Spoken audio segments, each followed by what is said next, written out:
안녕하십니까? 한 주일 동안 여러분 안녕하셨습니까? 예, 문답식으로 풀어보는 교과 공부 2024년도 제1기의 오늘 13강 마지막 공부가 되겠습니다. 10편을 13번에 걸쳐서 우리가 공부를 했는데 오늘은요 문제가 제목이 너는 여호와를 기다리라 하는 제목으로서 함께 공부를 해보겠습니다.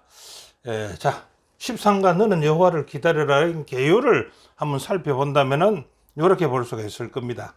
첫째 날 공부에서는요 기다리는 부르심이라 그것도 제목이었거든요.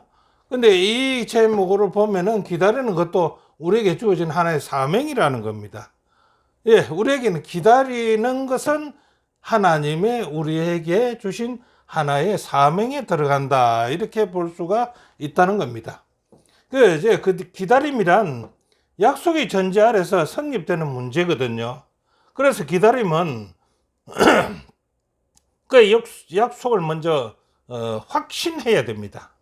기다릴 수 있으면 그 약속을 확신해야 되거든요.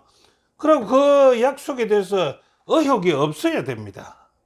그럴 때에 인내가 동반될 것이고 여호와를 기다림은 완전히 성립될 것이라고 기다림은 부하집니다.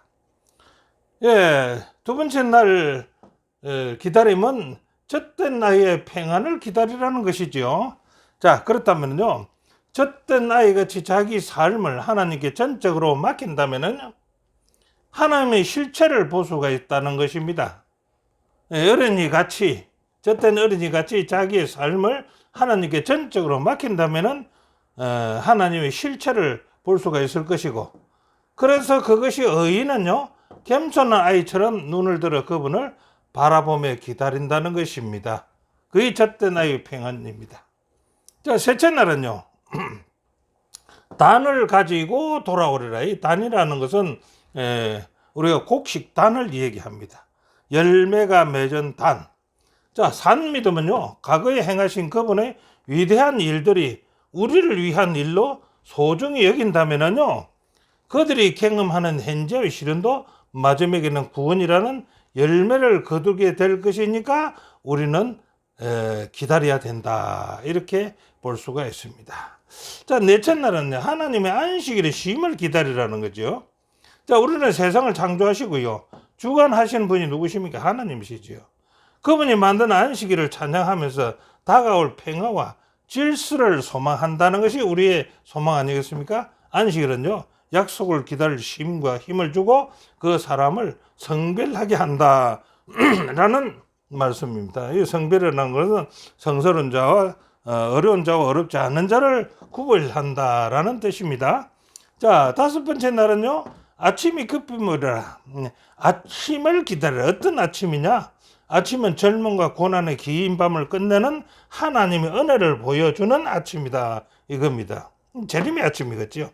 하나님의 사랑은요 구원을 주며 죽음의 흑암을 새 아침의 빛으로 바꾸어 주시는 것이니까 우리는 아침을 기쁨으로 기다리라라는 말씀이 되겠습니다. 자, 그러면 13부가에서 너는 여호와를 기다리라는 것은 이제 개요를 봤다면 이제 서론을 한번 보겠습니다. 자, 지금까지 우리의 영적 여정이 무엇을 믿는 믿음이었는지 먼저 우리의 믿음을 한번 살펴볼까요?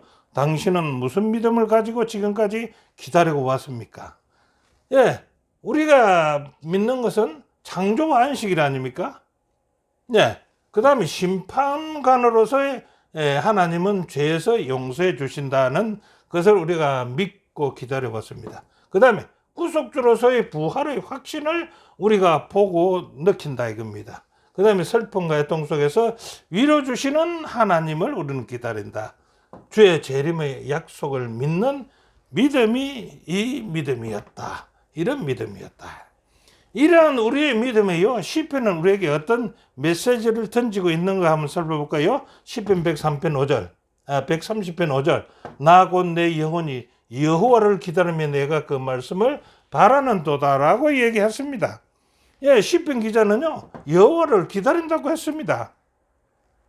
자, 기다림의 우리의 자세는 어떠해야 되겠습니까? 만약 기다린다면요 자, 첫 번째로 주님을 기다린다는 것은요 나태하고 절망이나 아무것도 하지 않고 기다리고 있는 것은 아니라는 것입니다. 그거는 기다림이 아니라는 거죠. 두 번째는요, 주님을 기다린다는 것은요, 그를 신뢰하고 믿음으로 매일 바라보는 행위가 우리의 기다림입니다.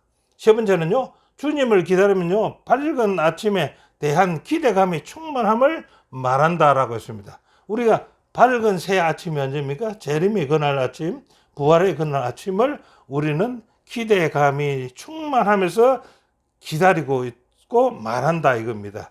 네 번째는요, 주님을 기다리는 마음은요, 매일 새로운 희망과 평안으로 즐거움으로 기다려야지 우리가 오래 기다려서 짜증내고 기다리면 안 된다. 이렇게 우리 서론에서 볼 수가 있습니다. 이런 주님을 기다리면요, 우리를 실망시키지 않을 것이며 그분은 모든 약속에 신실하시기 때문에 우리는 풍성한 보상을 받을 것이다 라고 말하고 있습니다.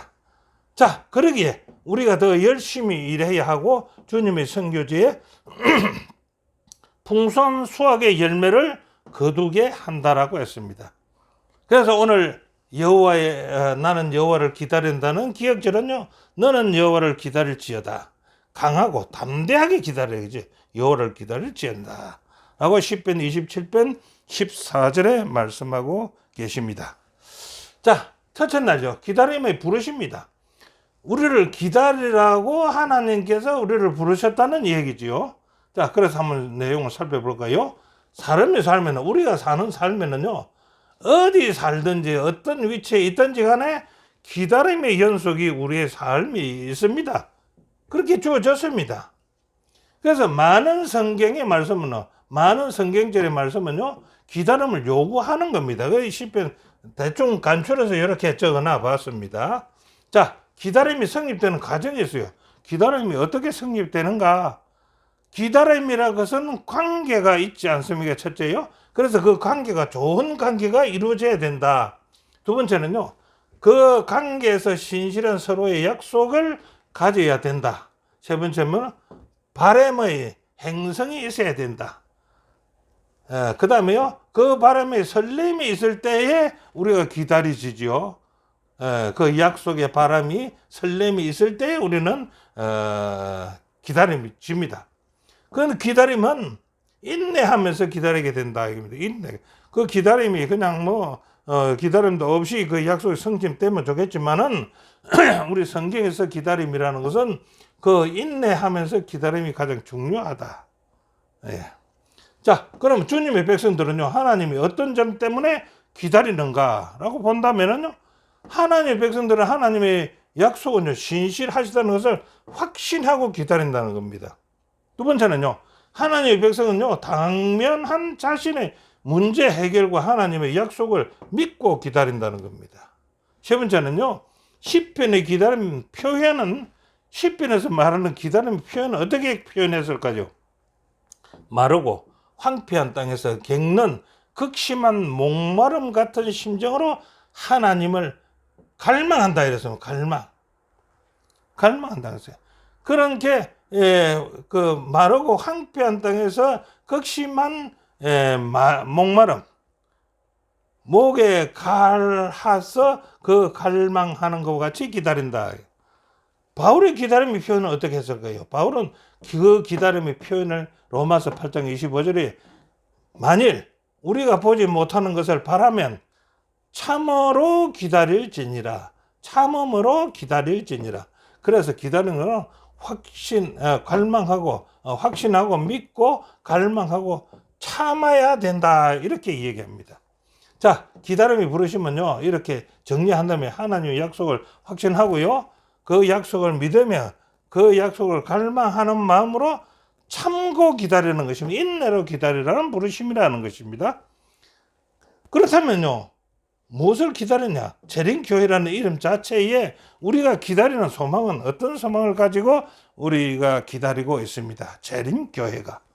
재림교회로서 우리가 기다리는 소망의 최종적이고 궁극적인 성취는 재림이라는 것입니다. 그 재림을 기다린다. 우리는 기다리고 있지만 그 기다림이 헛되지 않는다는 것을 안다. 이렇게 했습니다. 자, 초림하셨던 그리스도의 죽으심과 부활하시면요, 그분의 재림에 대한 우리의 확신을 분명하게 한다라고 우리 교과책 179페이지에 저자는 기록해 놓았습니다. 자, 교훈을 본다면요, 우리는 문제 상황의 해결만 아니라 하나님께 가까이 나아갈 때를 고대하며 기다린다고 얘기합니다. 인내는요, 인내는 의혹을 물리치고 하나님의 신실하심을 확신하고 기다리게 하는 것입니다. 자, 둘째 날은요, 젖된 나이의 평안이라 해요. 젖된 나이가 무엇을 의미하는지 한번 볼까요? 10편 131편의 말씀이 되겠는데요. 하나님과 그의 백성들을요, 어떤 관계로 비유하며 그 이유는 무엇인가 먼저 알아보죠. 그 관계는 어떤 관계를 말합니까? 예, 젖된 나이의 관계. 시편은요, 하나님과 그 백성 관계를 젖된 아이가 그 어미 품에 있음을 비유로 얘기했습니다. 자, 그럼 우리는 젖된 아이고요, 하나님은 젖된 아이의 그 어머니 품이라는 것입니다. 그 상황을 보면요, 상황을 보면 좀 이해가 갈 겁니다. 젖되기 전 아이의 상황은 어떨까요? 자, 1절에 그렇게 얘기해 놨습니다. 내 마음이 교만치 아니하고 내 눈이 높지도 아니하오며 내가 큰 일과 미치지 못할 기이한 일을 힘쓰지도 아니하나이다 했습니다. 젖되기 전에 엄마 품 안에서 젖 먹을 때 무슨 교만이 있었고 그 눈이 높아지지도 않았을 것이고 그 큰 일을 갖다가 미치지 못할 기이한 일을 힘쓰지도 않았지 않습니까? 그냥 엄마 품 안에서 젖 먹고 자라죠. 그런데 그 과정이 지나고 젖되는 과정이 있다고 생각해 보십시다. 그 어머니와 아이의 고통이 어떨까요? 요즘 어머니들은요, 아기를 낳아가지고 젖되기가 그렇게 어렵지는 않은 것 같아요. 왜냐 그렇다면은 이유식이 엄마의 젖맛과 비슷한 맛으로 만들었기 때문에 어린아이들이 요새는 엄마의 젖을 떼는 과정이 그렇게 고통스럽지는 않는다고 보는데요. 그 옛날에는 먹을 것이 부족하면 그때는 얼마나 엄마가 그 아기의 젖 떼는 것이 엄마 고통, 아기의 고통이었습니까? 자, 그래서 어쨌든 간에 힘들게 해서 젖을 뗐습니다. 그러면 젖된 아이의 평안이 뭐입니까? 그렇게 힘들게 젖을 뗀 아이의 평안이 있을까요? 네, 뭐 있다고 볼 수는 없을 겁니다. 한번 봅시다. 실로 내가 내 심령으로 고요하고 평온케 하기를 젖된 아이가 그 어미 품에 있음 같게 하였나니 내 중심이 젖된 아이와 같도다라고 이 얘기는 했지만은 그 젖된 아이가 정말 편안했을까요? 한번 챙겨보겠습니다. 이제 여기에 있는 결론은 3절인데 이스라엘아 지금부터 영원까지 여호와를 바랄지어다. 엄마 품에서 무언가를 바랄지어다. 자, 젖 먹는 자와 젖된 자, 즉 젖된 자는 어떤 음식을 먹습니까? 단단한 음식을 먹지요. 그럼 단단한 음식이란 말이 무슨 말이냐? 단단한 음식을 먹는 자의 차이점은요 무엇인가라고 한번 히브리 5장 13절 14절을 빗대어서 본다면은 히브리 5장 13절에는 대저 젖을 먹는 자마다 어린 아이니까요, 의의 말씀을 경험하지 못한 자들을 얘기한다 이겁니다. 젖 먹는 아이들은. 그러면 젖된 아이는요, 히브리 5장 14절에 젖된 아이는 단단한 식물을 먹는다 이겁니다. 단단한 식물을 먹을 정도라면 장성한 자가 되었다 하겠어요. 그러신 저희는 그 장성한 자라는 말은 지각을 사용하므로 연단을 받아 선악을 분별하는 자들을 인이라라고 말했습니다. 히브리 5장 14절. 그래서 젖된 아이는요 단단한 음식을 먹는데 그 단단한 음식이란 말은 지각을 사용하므로 그가 지각을 사용함으로써 연단을 받아서 선악을 분별하는 자들이 된다. 이렇게 젖된 아이의 비유를 했습니다. 젖된 아이의 평안에서 배울 교훈과 평안을 느끼지 못하는 이유가 무엇인지 또 한번 살펴볼까요? 자신이 하나님의 자녀이며 자기의 삶을 하나님께 의지한다면 평안이 오지 않겠습니까? 네, 단단한 음식을 먹든지 어쨌든 간에 하나님을 의지한다면 평안이 온다는 것을 우리는 압니다. 두 번째는요, 자신의 교만은요 아무런 가치가 없다는 거 압니다. 네, 단단한 음식을 먹게 되면요, 교만을 버릴 때 평안이 온다는 겁니다. 자, 세 번째는요, 교만은 자기 중심적으로 만들어지기 때문에 저 넘어 평안을 볼 수가 없어서 평안을 알지를 못하고 평안을 느끼지 못한다 이겁니다. 반면에 의인은요, 눈을 들어 하나님의 평안을 바라본다라고 얘기했습니다. 자, 평안을 여러분 느끼기 바라고요. 자, 교훈은요, 교만은 자신을 속이고 그 너머를 볼 수 없게 하기에 교만한 자는요, 하나님의 실체를 볼 수가 없다는 겁니다. 의인은 겸손한 아기처럼 눈을 들어서 그분을 의지하고 바라보니까 뭐요? 젖된 나의 평안이 이루어진다 라고 보면 되겠습니다. 예, 자, 셋째 날은요, 단을 가지고 돌아오리라. 10편 126편의 말씀이 되겠는데요. 10편 126편의 배경을 한번 보면은 봉요조서는 이렇게 해놨습니다. 10편 126편은 바벨론 포로에서 해방됨을 찬양하는 노래가 126편에 나온다. 이렇게 그 배경을 얘기합니다. 그래서 이 배경을 기준으로 해서 우리가 본다면은요, 10편 126편 6절에 울매시를 뿌려 나가는 자는 정령 기쁨으로 그 단을 가지고 돌아온다는 그 울며 씨를 뿌리는 씨는 무엇이며 가지고 돌아오는 단은 무엇인가 한번 알아볼까요? 자, 울며 씨를 뿌린다는 것은요, 포로로서 많은 수고와 고통과 압제에도 낙심하지 않고 믿음으로 여호와의 대사를 기다림을 비유한 말이다라고 이렇게 정리를 할 수가 있다는 것입니다. 자, 그렇다면요, 믿음을 단을 가지고 돌아오리라는 비유는 무엇일까요? 10편 126편 2절 3절에 여호와께서 시온의 포로를 돌리실 때, 돌려보낼 때에 그들 이스라엘 백성들 우리가 꿈꾸는 것 같았도다, 꿈과 같았다 이겁니다. 그때 그들의 입에서는 웃음이 가득하고 그들의 혀에는 찬양이 가득했다는 것입니다. 이것이 뭡니까? 씨를 뿌려서 거두고 온 단을 가지고 돌아온다는 것입니다. 자, 성경은요, 과거의 역사가 오늘에 사는 우리에게 어떤 교훈을 줍니까? 이런 과거의 역사, 그 시편에 기록된 과거의 역사죠.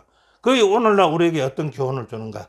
고린도전서 10장 11절, 저에게 당한 이런 일이, 이들이 당한 이런 일이 거울이 되어서 또한 말세를 만나 지금 현재 우리에게 우리의 경계로 기록하였다라고 했습니다. 그래서 우리를 경계하기 위해서 이렇게 기록해 놨는데, 우리도 이런 지금은 현재 포로로 되어 있지 않습니까? 죄의 포로. 그러나 거기에서 포로를 돌리실 때가 있다 이겁니다. 그때 우리는 꿈꾸는 것 같았고 우리 입에는 웃음이 가득하고 우리 혀에는 찬양이 가득하게 될 것을 우리가 기대해 봅니다. 자, 10편 126편 1절 2절은 이런 말씀이 있습니다. 어떤 말씀이 우리 신앙의 삶에 적용할 수 있는가? 하나님께서 베푸셨던 기적적인 구원은요, 우리에게 미래에 대한 소망의 원천이 된다라고 했습니다. 두 번째는요, 주님의 구원은요, 믿을 수 없는 꿈이 현실이 되는 역사, 우리 그거를 얘기죠. 역사를 통해서 경험하게 된다고 했습니다. 세 번째는요, 울매씨를 뿌리는 자는 반드시 그 열매인 단을 가지고 돌아올 것이라고 얘기했습니다. 자, 이것을 정리해서 참 믿음은요, 과거의 하나님의 백성을 위해 행하신 그분의 위대한 일들을 단순히 과거의 누군가를 위해 행하신 일이 아닙니다. 하나님께서 우리를 위해 행하신 일로 소중히 여긴다. 실제로 과거를 기억하는 것은 오늘을 향한 새로운 희망을 불러일으킨다라고 우리 교과 182페이지는 저자는 기록했습니다. 자, 교훈에서는요, 참 믿음은요, 과거에 행하신 그분의 위대한 일을 우리를 위한 일로 소중히 여긴다라고 하고 치고요, 우리가 경험하는 현재의 시련도 마지막에는 구원으로 열매를 맺게 될 것이라고 저자는 얘기합니다. 자, 넷째 날은요, 하나님의 안식일의 쉼을 기다리라. 이 92편에 있는 말씀이 오늘 공부가 되는데요. 자, 이스라엘 민족이요, 성전에 올라가서 성전에 불렀던 노래가 있습니다. 어떤 노래가 어떻게 기록되어 있을까요? 한번 볼까요? 예. 첫째 날 제사 지낼 때는 24편, 10편 24편을 가지고 제사를 지내면서 찬양했다는 겁니다. 둘째 날은요, 48편을 가지고 찬양했고요. 셋째 날은 82편을 가지고 찬양했고, 넷째 날은 94편을 가지고 얘기했고, 다섯째 날은 81편을 가지고, 하나님께 경배를 드렸고, 여섯째 날에는 93편을 가지고 하나님께 경배를 드렸습니다. 그러면 안식일에는요, 안식일에는 10편 몇 편을 가지고 제사 드렸느냐? 오늘의 공분이 10편 92편을 가지고 하나님께 찬송 드리고 했다는 것입니다. 그래서 오늘은 안식일의 쉼을 기다리는데 92편을 공부한다 이겁니다. 자, 안식일의 노래인 10편 92편에는요, 어떤 두 가지 측면을 강조하고 있는데 그 안식일 날 불렀던 찬송에는 어떤 측면이 있는지 볼까요? 10편 92편 12절부터 14절을 이렇게 쭉 읽어보면요, 안식일의 첫 번째 측면은 하나님이 세상을 창조하시고 우리는 창조물이라는 것을 얘기하고 있습니다.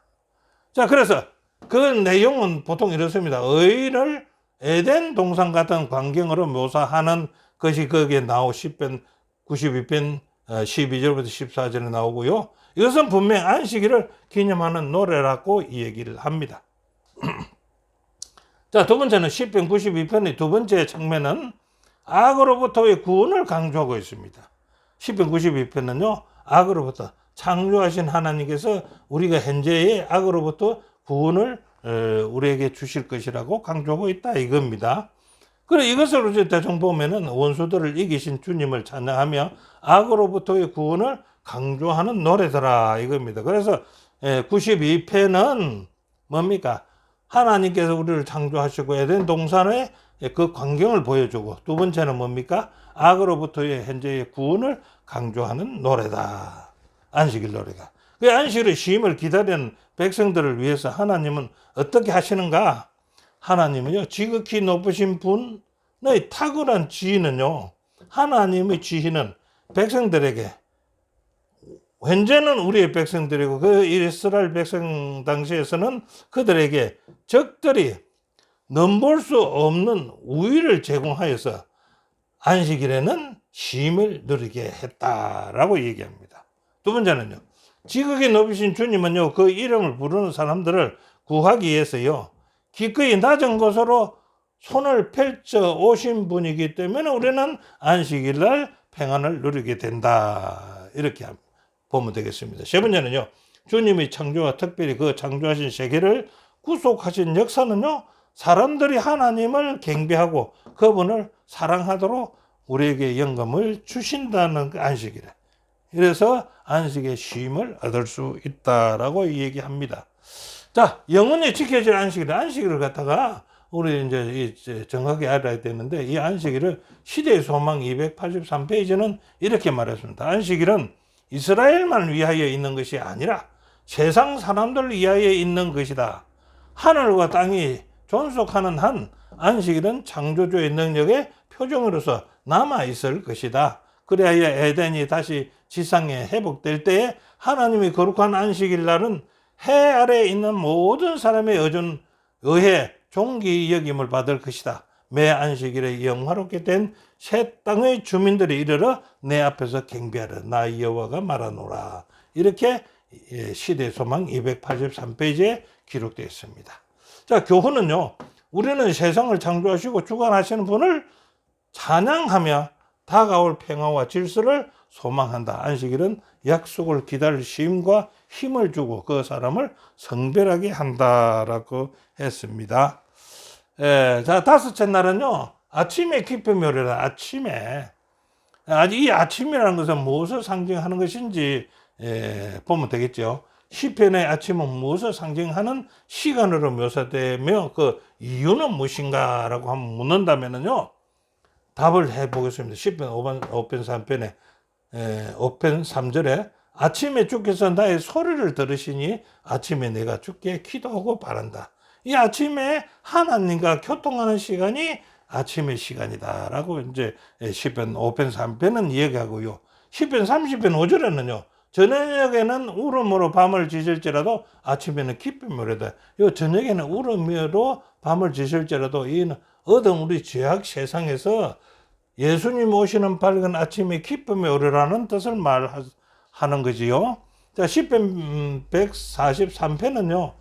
죽음의 흑암에서 구원의 새 아침빛을 바란다. 아침 기쁨의 빛을 바란다. 시편의 아침은요, 절망과 고난의 긴 밤을 끝내는 하나님의 구원의 은혜를 보여주는 아침이다. 이렇게 우리가 보면 되겠습니다. 자, 성경에서 아침에 일어난 특별한 일은 어떤 일이 일어났는가? 성경에 어떤 아침이 좀 특별한 아침이 있었지요? 어떤 아침일까요? 자, 마가복음 16장 2절입니다. 안식 후 첫날 매우 일찍 아침에 해 돋는 때에 그 무덤으로 가며, 그 무덤이 어느 무덤입니까? 예수님의 무덤으로 가며 이래되 놀라지 말라. 너희가 십자가에 못 박으신 나사렛 예수를 찾는구나. 그가 살아나셨고 여기 계시지 아니하니라. 보라, 그를 두었던 곳이니라.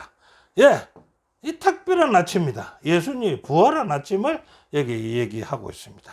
예, 우리도 부활의 아침이 있을 거 아닙니까? 기대합니다. 자, 그리스도의 부활 아침이 우리에게 중요한 그 이유는 무엇입니까? 한번 살펴볼까요? 주의 부활은요, 주를 믿고 죽었다는 것은 밤입니다. 죽은 자에게 영원한 구원의 아침을 열어줄 것이다 이겁니다. 각자가 이 아침을 보게 되기 바랍니다. 주는 죄악의 밤에서 구원의 아침을 열어줄 광명한 새벽별을 기다린다. 이 새벽별은 누굽니까? 예수님이죠. 아침을 열어줄 예수님을 기다린다 이겁니다. 세 번째는 우리는 그분이 더 이상 밤과 죄악과 사망이 없는 영원한 날을 세울 아침을 기다린다. 우리는 이 바라고 있지 않습니까? 설명할 게 있겠습니까? 자, 그리스도께서만 하실 수 있는 말씀은 무슨 말씀입니까? 이 세상 모든 인류의 어떤 사람이다. 아담으로부터 지금까지 사람들이 할 수 있는 말은 많이 있습니다. 그런데 하지 못할 말이 있는데 그것을 그리스도께서 말씀하신 것이거든요. 그 말이 무엇인지 볼까요? 시대에서만 785페이지. 갈라진 요셉의 무덤 너머로 그리스도께서는 나는 부활의 생명이라고 뭡니까? 성리를 선포하셨다. 이 말씀은 나는 생명이요 부활의 생명이라는 이 말씀은요.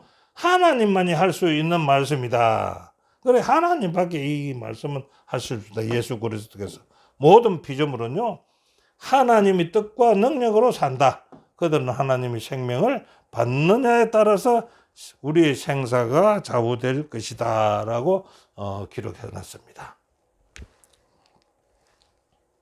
자, 교훈은요. 아침은 절망과 고난의 긴 밤을 끝내는 하나님의 은혜를 보여주는 밤이 되겠죠. 자, 하나님의 사랑은요. 구원을 주며 죽음의 흑암을 새 아침의 빛으로 바꿀 것입니다. 예, 이 새 아침의 빛을 보기 바랍니다. 오늘 공부를 갖다가 정리한다면은 오늘 공부는 너는 여호와를 기다리라 했는데 무엇을 어떻게 기다려야 되냐? 첫째로 기다리면요.